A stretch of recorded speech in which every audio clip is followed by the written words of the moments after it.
Hey guys, Alex here.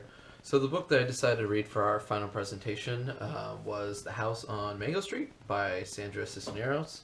And if I said that wrong, I apologize. Um, so I chose the book because it was kind of one that showed up pretty frequently on various websites on books to read. So I decided to take a chance with it, and I definitely wasn't disappointed.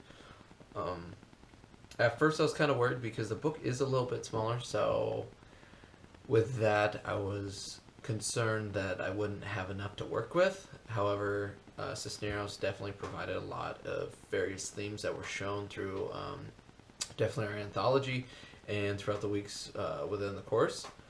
Um, so, kind of first off, the first themes that I saw throughout the book included abuse, which included sexual and even physical abuse, and secondly, the influence of other females, so which included her mother, her great grandmother, and her aunt. So the first theme, abuse. There's a couple different sections of the book where that shows up.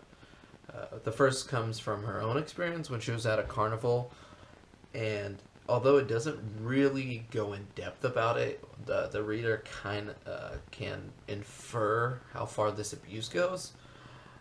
So Cisnero writes, the way they said it, the way it's supposed to be. All the storybooks and movies. Why'd you lie to me?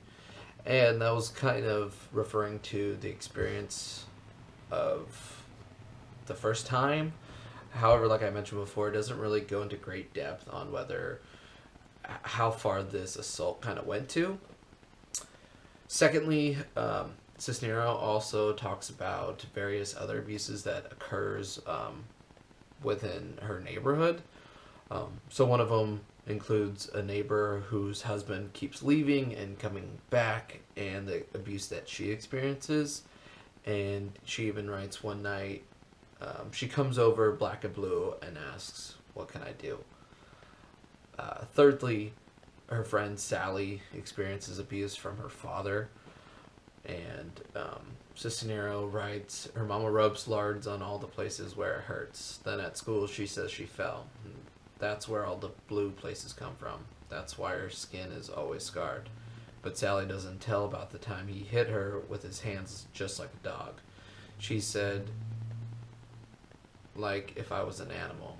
He thinks I'm going to run away like his sisters who made the family ashamed.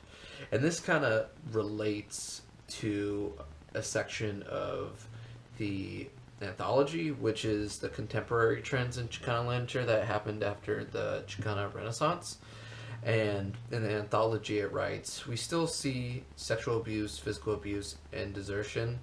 These figures appear to be more complex before."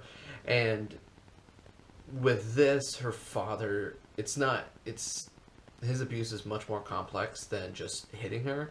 He has this deep fear that she's going to run away and break these stereotypes that have been placed on Chicanas. And it's not just, the abuse isn't so black and gray. Moving on, the second theme that seemed to show throughout Cisneros' book was the influence of other females in her life. And one of them even appeared in our anthology, and that comes from her great grandmother. And the chapter was My Name, where she explains how she got her name Esperanza and kind of the fear that comes with it. She even tells how her great grandmother was a wild horse of a woman, and she wouldn't marry. But that changed when her grandfather came along and forced her to settle down. And she writes, "She looked out the window her whole life, the way so many women sit with their sadness on an elbow. I've inherited her name, but I don't want to inherit her place by the window." And this is that longing to escape and not be trapped and not live the life that you want. So the influence of her great grandmother kind of pushed her to break away from the mold that had been kind of set by society and Chicanos. Secondly, another influence comes from her aunt, and she explains that she would hang out with her aunt and she would read her poems, and To which her aunt replied, "You just have to remember to keep writing, Esperanza. You must keep writing. It will keep you free." But at the time, I didn't know what she meant.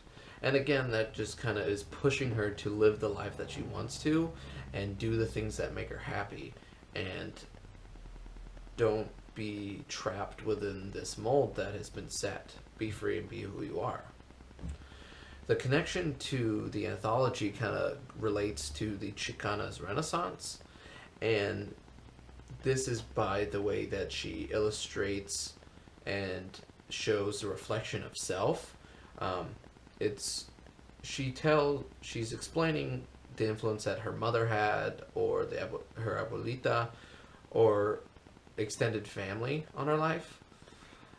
And also throughout the whole book, it's a reflection of herself, which was a major theme in the Chicana Renaissance. Now, looking at outside sources, I found a couple different authors and their works that kind of connected the same way that Cisnero had. One of them was Gloria Anzaluda and her book Borderlands.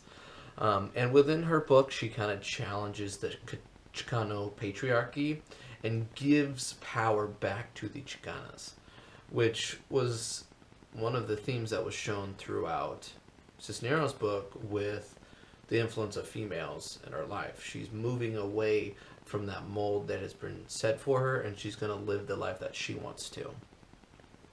Secondly, another author was Katrina Ruda Esquivel, and her work with her machete in her hand. And again, with her book, it's moving away from the set mold that has been set for Chicanas. And in her book, she talks about homosexuality within the Chicano and Chicana communities. So again, it's moving away from this set idealism for not only Chicanos but Chicanas. You know, you have to marry this person, you have to live this certain life, and you have to do this. However, with the work of these three authors, they're giving a voice not only to the Chicano community, but the Chicana community. They're saying, we're going to move away from your ideals and we're going to live the life we want to. So in conclusion, with a combination of Cisneros, Anzaluda, and Esquivel, these were authors, again, they're just kind of contributing to the Chicana movement, and they're furthering the growth. They're creating a whole new voice for the future generation, and they're saying you don't have to be something that you're not. You can live the life that you want to. And their works are very crucial because without their voice, who knows where the community would be today.